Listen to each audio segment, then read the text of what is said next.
Hello, everyone. Welcome back to the Michael Lofton Show on Reason and Theology.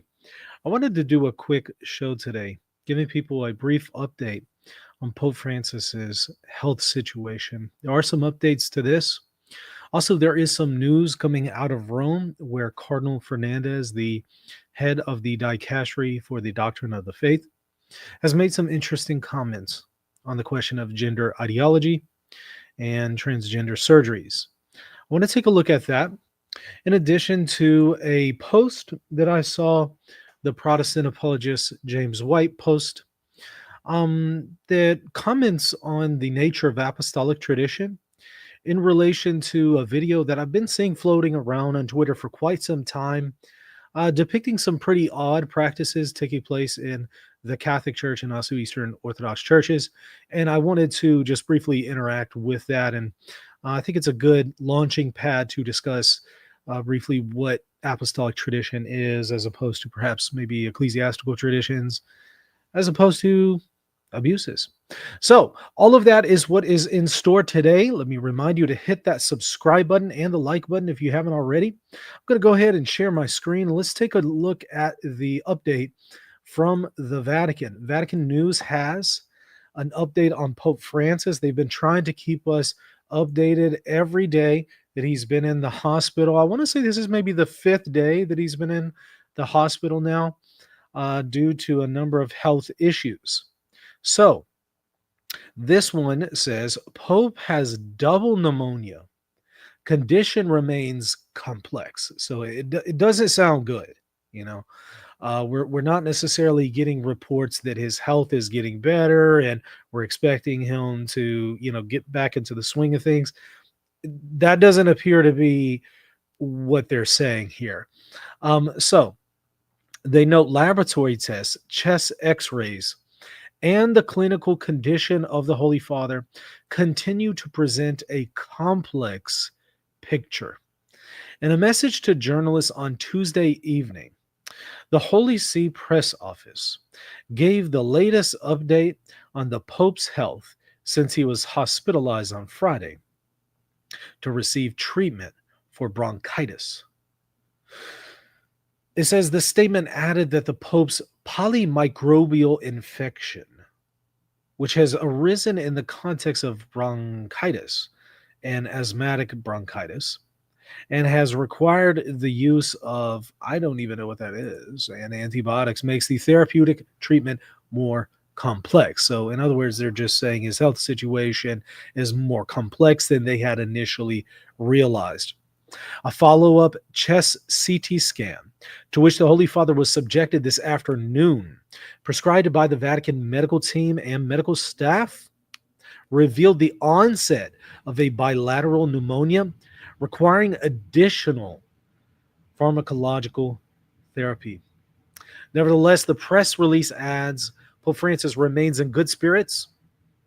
The press office statement concludes by noting that the Pope has received the Eucharist and throughout the day alternated between rest, prayer, and reading. He expresses his gratitude for the support he feels at this time and kindly asks that prayer for him continue. I have seen other reports where he is still in constant contact with the Catholic parish in Gaza, where he speaks to that priest of the parish every single day. So he's continuing to do that. So he's at least to the point where he can read the newspaper, have conversations with people on the phone, pray and read and things like that. But that's about it. They've gone ahead and canceled his plans for this upcoming Saturday and Sunday. So they're already looking that far into the future and saying, okay, no, he's not going to be up to this. So it doesn't sound good. I mean, I suppose it could be way worse, but it also doesn't sound good. I'm not hearing the report that, okay, he's getting better and they expect him to come, to go back home and to get back into the swing of things. We're not hearing that. It seems that they're slowly going into a direction where they're saying it's more severe than initially one may have realized. And so it doesn't sound good. It doesn't. Maybe he'll have a full recovery. We don't know. None of us have a crystal ball. We don't know the future, but it just doesn't sound good. And I'm starting to wonder, okay, I don't know if this is like all the other times we've heard of him going in and out of the hospital for all sorts of things, and he's there for a few days and then he's out and then he's back into the swing of things. I'm not hearing that this time, and I'm starting to wonder, okay, I think this might be different. I'm wondering, are we going to see a conclave soon at this point, frankly, very, very sadly. And so certainly keep him in your prayers for his health. Um, and yeah, be mindful of that in your prayer time. When there are some further updates, I'll certainly keep y'all apprised and let y'all know with more updated streams. But that's all we know so far. Not a lot to go off of, but based on what we have, I don't know. It just doesn't sound good. Hey, maybe I'm misunderstanding. Maybe I'm, seeing this as more grave than it really is. But I don't know. As somebody who's not an expert in health, in the situation of pneumonia and all that, I'm not a doctor. It just doesn't sound good. Okay, so keep that in mind. Keep them in your prayers. Let's talk a little bit about Cardinal Fernandez, head of the dicastery for the doctrine of the faith. Appointed by Pope Francis to head up this dicastery, probably a year and a half or so ago. Excuse me. He made some interesting comments about gender ideology. Not the first time we've seen that with this pontificate, or even with Fernandez. We've seen several magisterial documents from Pope Francis through Fernandez speaking against gender ideology. So here's the headline. Vatican doctrine chief warns against claim to omnipotence of gender ideology. Let's see what exactly he means by that. The Vatican's doctrine chief delivered a pointed critique of gender ideology at a theological conference in Germany on Monday. Appropriate for him to do it in Germany, given that many of the German bishops are promoting gender ideology. Is this a indirect way of refuting some of the things of the synodal way? Seems like it. Victor Manuel Fernandez, prefect of the Vatican's dicastery for the doctrine of the faith, addressed scholars at the Cologne School of Catholic Theology about gender ideology's claim to omnipotence. And here's what he means by that. Speaking via video link in German, the cardinal rejected the notion that gender and bodily identity could be subject to radical change based on individual wishes and claims to freedom. And this is, by the way, in the on the Vatican News website in German. But if you were to go to the English version of the Vatican website, it's not there. But for those of y'all who speak German, go to the Vatican News German edition, if you will, and you'll see more of an article on this. He says transgender surgery goes beyond mere external changes like cosmetic surgery, as it involves the claim to a change of identity, the desire to be a different person. So he's saying transgender surgeries is an attempt to change the person, not just the body, but the human person. Fernandez criticized using technical means to create an alternative reality at will, while acknowledging the existence of severe cases of dysphoria that could lead to an unbearable life. He emphasized that such exceptional situations require careful evaluation. And I wonder what they are. And I wonder, does that mean he then justifies transgender surgery in those rare cases? He says, no anthropology regarding the human person equals that of the church.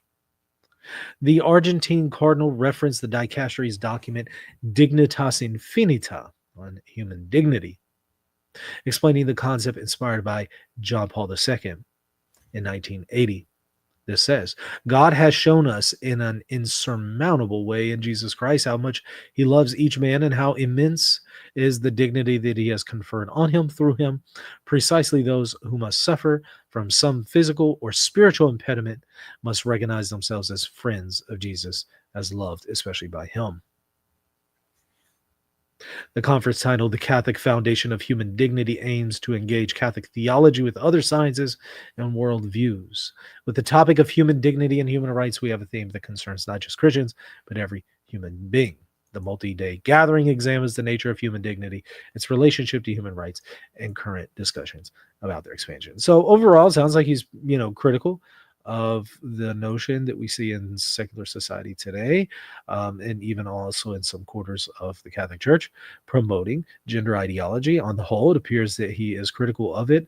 He does have that odd instance where he talks about rare cases where there may be an unbearable life. And so it's kind of implied that maybe he's saying that in those rare cases, there could be some surgical procedures that would be done. I don't know. Maybe he needs to clarify that further. That does sound a little odd to me, though. Be that as it may. Wanted to bring that to y'all's attention because I imagine this one is going to slip under the radar, as most of the things that Fernandez says. If it's not related to one of his controversial books that he wrote decades ago, most people don't really pay attention to anything that Fernandez says. And sometimes that's unfortunate because sometimes he says some pretty interesting things that should be noted. One last thing that I wanted to briefly address was something that I saw from the Protestant apologist James White. Here he says in a tweet, yup, there you go. Apostolic Tradition, capital A, capital T. So what he's about to show to us is supposed to represent Apostolic Tradition. And I thought, okay, that's interesting. Let's take a look at this. He says, and every apostle would sit here and look at this and say, what on earth have you all done? Okay, so let's take a look at what this is that is allegedly supposed to represent apostolic tradition. And let's maybe consider if this is what Catholics and Eastern Orthodox understand to be apostolic tradition. Okay, let me make sure that you can hear the audio, because there is some audio. Okay, let's begin.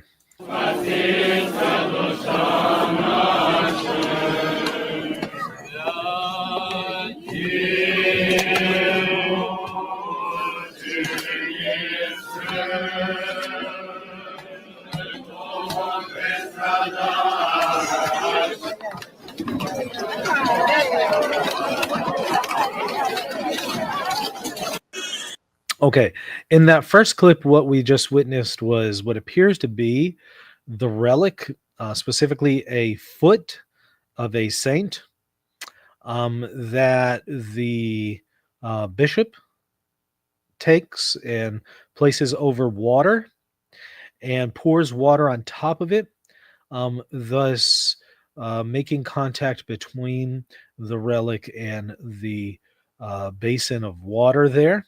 And then everybody goes to grab a whole bunch of the water out of the I don't know what is that, a basin, whatever that is, a tub or something, bucket, whatever it is. They go and grab a whole bunch of jugs of water out of that.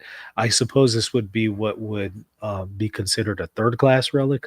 He's taking a first class relic, which is the bone of a saint or a part of the body of a saint, and it's coming into contact with the water, thus making the water a third class relic. Now, this appears to be Eastern Orthodox, unless this is Eastern Catholic. I suspect this is Eastern Orthodox. They don't tend to call it first class, second class, third class, but that's what it would be analogously for Catholics. And he says this is apostolic tradition, capital A, capital T.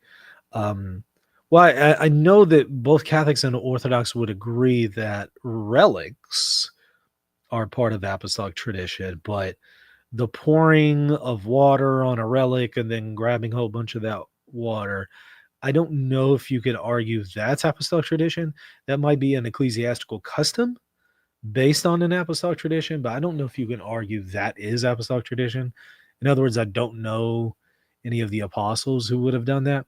But the concept of relics is certainly in the New Testament with Paul's handkerchief and Peter's shadow healing people, for instance. And it's found in the Old Testament, Elisha's bones raising a man from the dead. So I don't know if that's capital A, capital T tradition necessarily what we're witnessing here. Seems like that might be a straw man. But let's take a look at another clip here that he has for us. I baptize you in the name of the Father and of the Son and of the Holy Spirit.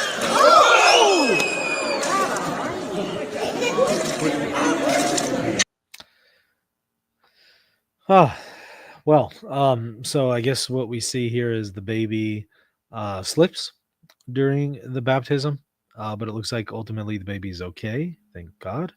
But capital A, capital T, apostolic tradition. Now, of course, infant baptism would be considered apostolic tradition, but a baby slipping would just be considered an accident, not apostolic tradition. So I guess I'm still not understanding what James White is trying to get at here. Now here you have, a famous video that we've seen before here on this channel of an Eastern Orthodox, I think it might be a bishop, just kind of slamming babies into the baptismal water. And it's certainly not indicative of how most Eastern Orthodox perform baptisms. It is pretty horrific to witness this, though. Amen.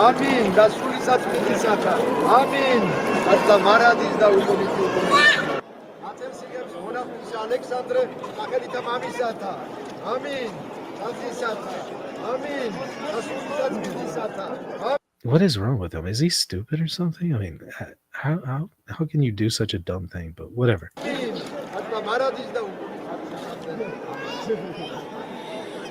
Of Mexico. Okay. Is that apostolic tradition? No, I think that would probably be what's called the liturgical abuse, and also being stupid. Maybe a combination of both of those. I don't think that would be apostolic tradition. However, so what does this have to do with capital A, capital T, apostolic tradition? It seems like a straw man. But all right, let's see the next one here. Has decided to give his parishioners what they want: religion mixed with entertainment. His robe has images of comic book superheroes like Superman and Batman, mainly to entertain local children during Mass. And then there's the holy water, dispensed using a water gun. He's been a priest for 14 years, and in that time, as well as using a water gun to bless young people with holy water, he's also sold donuts and helped to build several local churches. Okay. All right. In that case, this is clearly liturgical abuse. It's not apostolic tradition. Oddly enough, this isn't unique to him. We've seen that with some other priests. But it is most certainly considered a liturgical abuse. I don't know what this has to do with capital A, capital T, apostolic tradition, according to James White. If the idea is that apostolic tradition ensures that there's never abuse, then yeah, that's not the claim. I don't think the claim is that apostolic tradition ensures that everything will always go, right. That's certainly not the case. All right. I'm pretty sure we all know that from experience if you've ever been to a Catholic liturgy.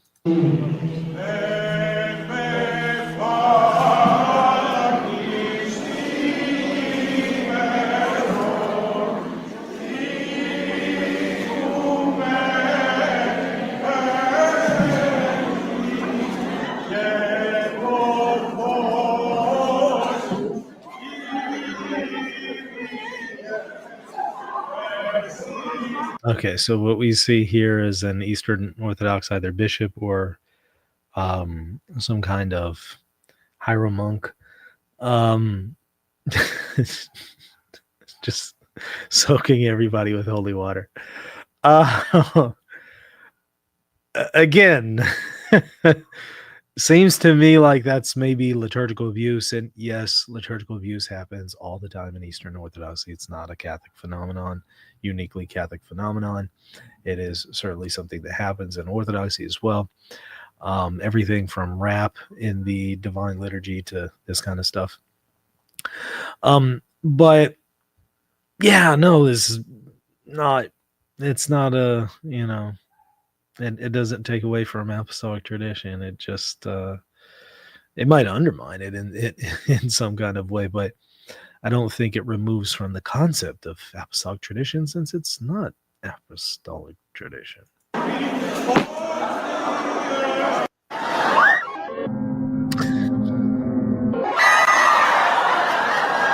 Right, so that bishop just basically takes a huge bucket of water, holy water, and throws it on the congregation.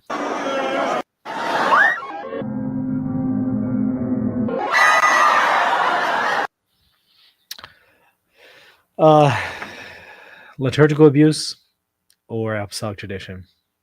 I'm quite certain by this point. Liturgical abuse. Okay. So I'm a little lost, with some of the stuff that James White posts on his Twitter. We saw the other day, I reviewed something where he attempted to refute papal infallibility. And I showed, even if you reject papal infallibility, the instance that James White points to doesn't falsify the Catholic claim to papal infallibility. And now we're seeing this, where he is attempting to, downplay or refute the concept of apostolic tradition by showing this video. But really, it just shows that there's liturgical abuses in the Catholic and Eastern Orthodox churches. That's all it does. And so it doesn't accomplish what I think he's attempting to accomplish. And so I'm just kind of left confused, and I have to ask him the very thing he quoted here. I guess I'd ask James White, what on earth are you doing? This doesn't appear to have anything to do with capital A, capital T, apostolic tradition. Are you just engaging in a straw man and rhetoric in order to take a cheap shot at Catholics and Eastern Orthodox? Or did you actually have something meaningful you were trying to get at here? If there was something meaningful, I don't think he was very successful in communicating what that was, but that's just my personal opinion. Anyways, hope y'all enjoyed the show. If you did, hit the like button, hit the subscribe button, and stay tuned for more updates, health updates on Pope Francis. I will keep you all apprised. Continue to pray for his health. And that's going to do it. See you later.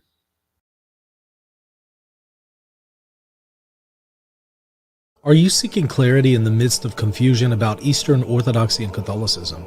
In my book, Answering Orthodoxy, I offer a biblical and historical response to the most common objections that Eastern Orthodox offer against the Catholic Church. This book is for anyone searching for the truth, whether you're Catholic, Orthodox, or simply trying to make sense of the differences between Catholics and Orthodox. Order your copy today and discover the rational, biblical, and historical basis for the Catholic Church. Visit Amazon to order your copy today. Hey, thank you so much for watching. I hope you enjoyed the content. Don't forget to hit the subscribe button, the like button, and if you want to support the channel, visit patreon.com/Reason and Theology.